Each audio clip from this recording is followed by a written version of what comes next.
What is up, y'all? Welcome back. This is going to be this month's video. We're going to be mixing it up a little bit. I'm going to show you guys some fun 335 stuff that I'm doing on this car. I'll explain that.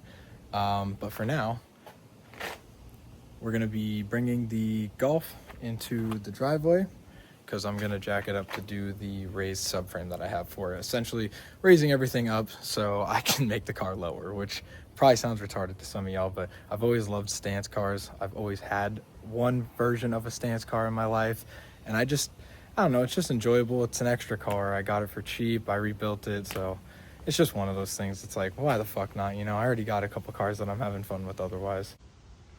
But if you follow my Instagram, you would know that I just recently put on the T7Rs. I found these for sale. I've been looking for a set of 17s for many years, and I finally found some 17x8. I can't remember the offset, but it seems to be pretty much freaking perfect. I'll show you guys. So also when I got this car, it had a bent control arm, smashed up rocker underneath, and I think the rear beam or something is bent. So that's why you can see this crease, which also correlates with this shit. And I know something's fucked up because when I adjust the suspension, this side has to stay a good amount lower than the farther side. So this side, or maybe it's the other way around, this side has to have a smaller spring setup, and this one needs a slightly larger spring setup. So maybe it got pushed up or something. I don't really know. But as far as fitment goes, I mean, the rear is pretty damn good. I'm going to be lowering the front just a little bit, and I have some bumpers and skirts and stuff. But the rear's pretty good once I actually like go to tuck, because if I don't want rake, I'm probably going to have to tuck the wheel to about like here, just under like the lip or whatever you want to call this, the start of the barrel. I don't really know, the concave of the face. So yeah, so that's going to have to go lower, and then once I put the raised subframe in, it'll actually straighten the arms out a little more, so I should get even a little bit more tilt, and it should stay pretty matched. Right now, it's pretty damn good how it is. Obviously, the car's not perfect. It's got some damage and stuff. This thing was beat up for most of its life. But, yeah, we're going to try and get it from here up this crazy style driveway. I don't know if you can... It's not the worst, but it's not very nice, especially considering the subframe on this. It's so conveniently placed.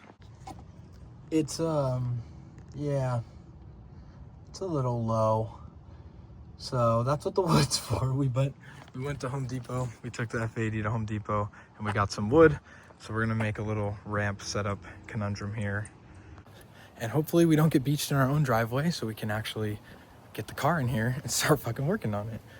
But, you know, I'm sure it's going to be really fucking difficult because it always is.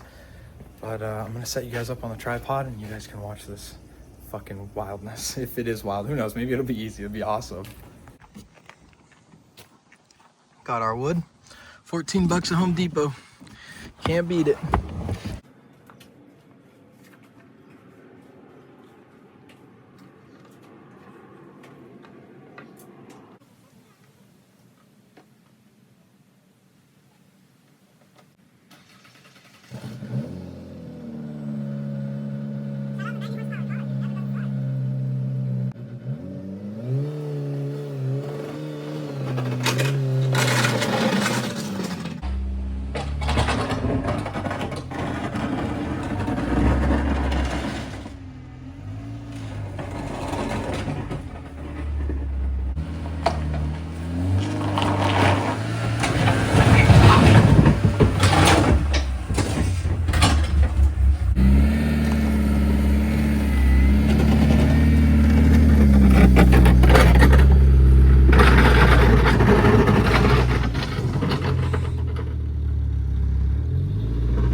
ladies and gentlemen.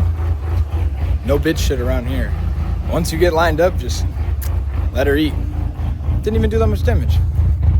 Couple scrapes. This driveway was already pretty fucked up, so we are chilling. Pick up our wood, and it's time to make this thing lower, believe it or not.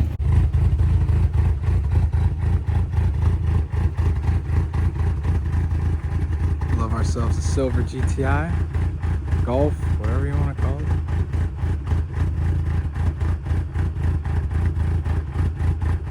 All right, so if any of you have come over to my house or seen in my stories, I've always had this giant fucking box here. This is what my raised subframe for the Golf is in. And what's funny is I've never even opened it, for one. And for two, I bought this like almost a year ago now because I planned on, you know, slamming the Golf a very long time ago and got caught up in drift projects per usual. Drift car pretty much took all my time and money. And then just life in general, and with 80, you know, whatever, doing dumb car purchases, you know, typical, almost 30-year-old things to do, you know. I feel like this is the part of the growing pains or whatever. But anyways, I'm gonna unbox this real quick so you guys can actually see what I'm talking about and where it's raised and all that fun stuff. And then I might not do it tonight, but tomorrow for sure, I'm gonna be jacking the car up and we're gonna start digging into this. It's pretty neat. It's kind of a pain. I know, I remember it being a little difficult, but I also wasn't as knowledgeable back then. So hopefully this time it'll be smooth sailing. But I want to show you guys what this looks like. So give me 1 second, I'll get it open. All right, now this is my first time seeing it with you guys. I've bought and raised subframes before, so it's not anything new. But I just figured I would unbox it with you guys so you can kind of see my honest reaction to this, because I've had a couple and they always look pretty damn cool. I love that I fucking moved it out of the fucking view of the camera and didn't think to fucking put it back in. But anyways, this is what she looks like. Of course, I moved the fucking camera angle, or I moved it out of the camera angle, so you couldn't even see it. But this is my raised subframe. So basically, this is a mounting point in the rear, and then the front mounting points. And basically what you do is you cut those off and you lower them. And that's kind of just all there is to it. Debating on if I'm going to keep this like this. I might have my buddy cut this off and just make a plate for all this, because I think the bolt's going to hang too low underneath the car. Like basically if you're looking at it like this, I think it's going to, you'll see. But essentially that becomes the lowest part of the car instead of currently like where the control arms mount up here in the front. So it kind of doesn't make sense, but once I get under the car, I'll be able to show you guys orientation and stuff.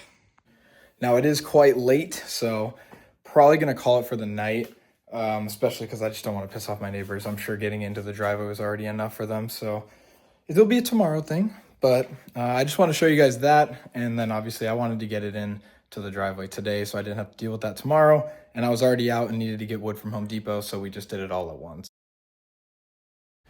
All right, it's day 2 morning. We're jacking up old Bessie here. Don't mind all of this. These cars have terrible suspension, so when you jack it up, it just looks all fucking retarded. Plus, there's no preload on the front coilovers because it just has to go so fucking low, and they're cheap coilovers, so whatever, it rides good, don't really care. But I wanted to show you guys the subframe on this thing so you can kind of get an idea of what we're going to be taking out, what we're doing with it, all that shit. All right, so don't mind the mess because this car was parked for like a year. But this is the subframe, this little like wishbone, dog bone looking thing. Basically what we're going to have to do is take this off. As you can see, I already broke the original mounting point for this. That's why I had to buy this. This is the Gray Fab dog bone mount for Mark IV. This has been awesome because it's adjustable. So hopefully once I raise the subframe, I have enough adjustment on that, but I guess we'll find out. Yeah, that might be a problem. But anyways, we're gonna undo, obviously the control arms need to come off, the ball joint extenders. This looks sketch, but this is like super common on these cars to get camber from the bottom. Like I have the adjustable arms, but they just don't adjust as much as you would think. So that's what this is for. As you can see, this is like just a fuck design. Like even though it's adjustable, even if you were to push it out, you would just be fucking that bushing up and like fucking up the caster for the wheel. It just doesn't make sense. So but yeah, so we're gonna be dropping this down. We'll be able to pull out the sway bar, which is right here, so we can finally remove that out of the way because we had to cut that originally. And if you know, you know. But yeah, we're gonna drop all this down. It shouldn't be too bad, and then we should be good to go. I think I might need to raise the engine a little bit more just to accommodate for the length of this, because I kind of want this back to how it is. So if the subframe goes up an inch, this is already an inch raised, so I'll probably raise this another inch. So we'll probably do 2 inches on this guy and then just leave the 1 inch subframe. Nah, if this isn't proof that the chassis is cooked, there's no jacks under this. Oh my God. I knew it was tweaked, but this is a lot worse than I thought. I feel like I always have issues with Mark IVs in this, but this is crazy. It just doesn't touch anywhere. Whatever. Also, fun fact. It is better to do this sooner than later. It's better to do this sooner than later when you slam your Golf, because if you look, that bolt is actually lower than the frame rail. So if you bolt frame rail, and this is lower, so raising it up will get all this shit up out of the way. But yeah, and then the next is that exhaust brace. So yeah, it's good stuff. All right, it's been about 15 minutes and the subframe's already completely out. These shits are so easy. There's 4 bolts that hold the steering rack, and that can just stay where it's at. And then some like random power steering lines, like 2 little brackets. You undo the dog mount, and then just the 4 bolts, and then the control arms. And this thing literally just drops out. It's fucking fantastic. So we're gonna swap everything over, make the modification that we need to do up in there, and then we should be good. All right, so this little bushing right here is like a little chassis to steering mount bushing, steering rack bushing. We're gonna cut that out. That's what I'm doing right now. And we gotta modify the lip on this piece, because when you raise the subframe, it pushes the steering rack into it. So this is how we're going to make this work. All right, so we got the bushing out. I usually just cut it, pull it out from one side. So that's chill. That eats up a lot of the space, so you don't have to change as much. But if you can see up here, once you raise, because normally it mounts, you know, like so. Once you raise this up though, it wants to hit. Now, how much it wants to hit, I like legit cannot remember. So I'm gonna have to look some shit up because I forgot. But basically, it's gonna want to hit there. All right, so we got it done. I used a hammerable flathead. You can use Dremels, bits, whatever. But if you can see, it's really hard to see, but we basically, there's a lip right there. We just pushed it up into the chassis, because essentially with everything getting raised up, it just makes that point a little too low. So, and it's really only the front side of it, towards the front of the car. So I just hammered that up as best as I could, and subframe went up pretty chill. It turns and everything. There's a weird setup that I have to do here. So because I'm fucking lazy, and just because there's so much suspension droop, what happens is the axle, the distance between the hub and the axle changes dramatically from full compression to full tilt. And since I don't have any preload and no way to keep this up, essentially what happens is the axle becomes too short while it's in its fully drooped position. So I have to put the wheel back on, adjust the tie rods, and then, which I can do this while it's on jack stands on the arm as well, but it's just not as ideal because I still have to put the car on the ground, and jacking it up, it likes to pull. It doesn't break the axle because there's actually like spline stubs that go inside the CV, So it just separates them, and then I have to take it all back off, undo it, and then basically pull this out, then put this back in, and then it becomes a whole thing. So what I'm gonna do is put the wheels back on, and I'm gonna start lowering the car back down, and then from there I can essentially tighten tie rod and axle nut, and then I'm good. It sounds crazy, but this is just the things you got to do when you have a Mark IV. I could probably mitigate some of this with axle spacers, but it doesn't click or bind at full lock even when I'm driving normal, so I don't see the point in changing something that's already good, especially adding more components. I'm not a fan of axle spacers, so if I don't have to use them, then I won't.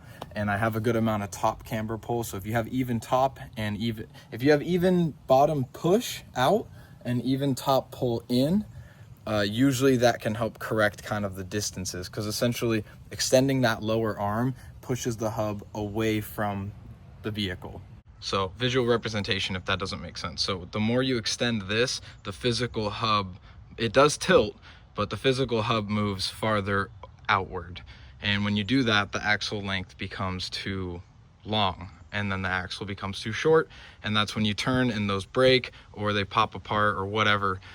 So if you have even pull up top, it kind of helps relocate most of the hub back. And so even though you've added camber and made the car technically wider, it kind of evens out. It's really weird how it works, but it's just science.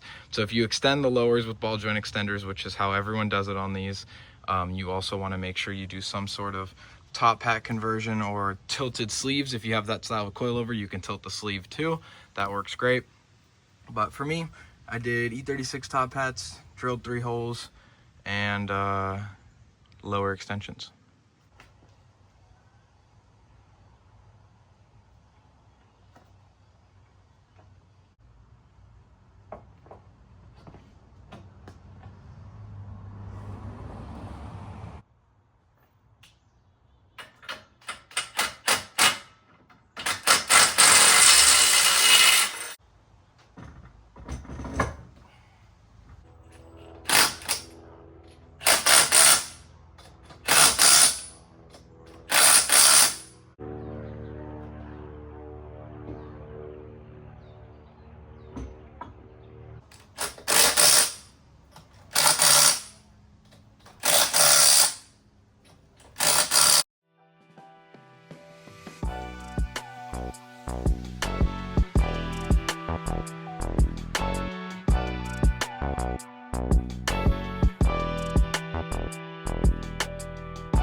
All right, we have the car eyeball aligned. It's not perfect, but it should be enough to get me to the alignment shop. And then we can kind of see generally where we're at, because the rear is not adjustable with arms. I have to shim the hub and do all this bullshit, so it's not the easiest process. So for now, this will do. One more thing, I totally forgot while the car was in the air. The rear beam has these little tabs that stick down. Those are flat against the ground. So I'll show you what I mean, but I'm gonna cut these off real quick. So so the beam actually sits, as you can see in that hole, like another inch up. And this is the lowest part right now. So if I can just cut off that little ear, then we'll be big chillin'. Oh, also I forgot to show you guys. So when you slam these, oh, I don't know if you can see it. Oh yeah, you can. Like I was saying, that bolt becomes the lowest point. So I'm probably just gonna drag that till it disappears, or I might just cut it off. Either way, I'm not too stoked about that, but it is what it is. All right, shout out Euro Kids. He's not on Instagram anymore, but he taught me this many moons ago. If you know what's going down right now when you see a 21 in the subframe bolt, If you know, you know. Shout out my boy. Seems crazy, but this shit works. All right, she's up. She's ready to go. I'm gonna be moving this e-brake line out of the way. It's hung up right here. I'm gonna tuck that up, and then I'm gonna fucking lop these fuckers off.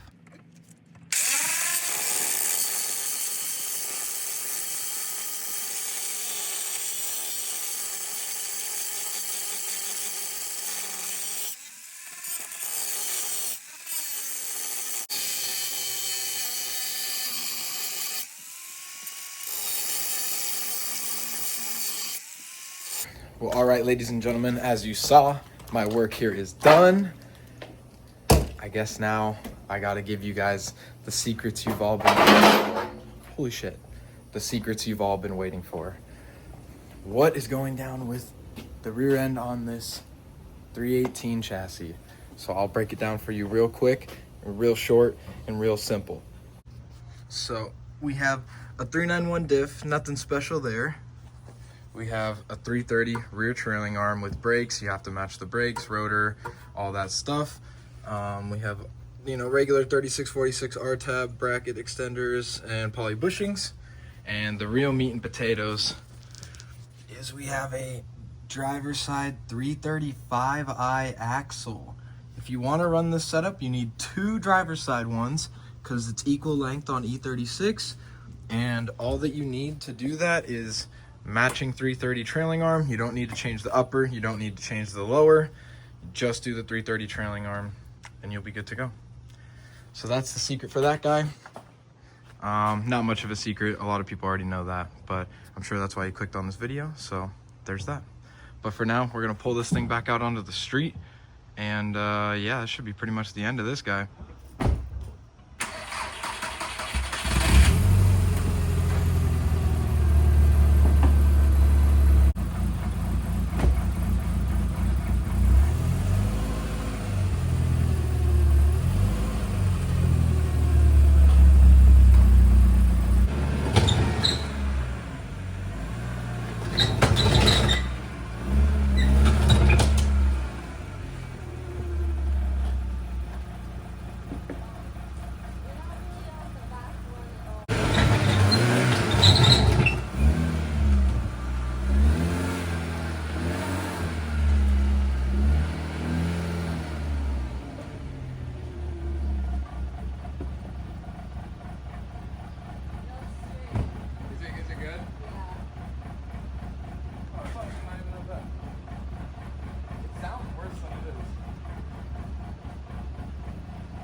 So she's back in the street. We got to adjust her ride height, and like I said, have to undo the axles to jack it up, because why not, Stance cars just can't be any more inconvenient.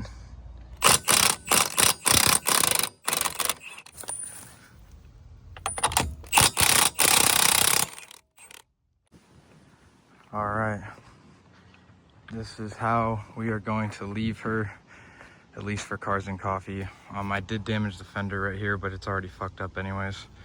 So I found some on Marketplace, so eventually those will get swapped out. But this is kind of the ride height we have settled on. And this fender came like that. But yeah, not bad. We have a lot more room in here.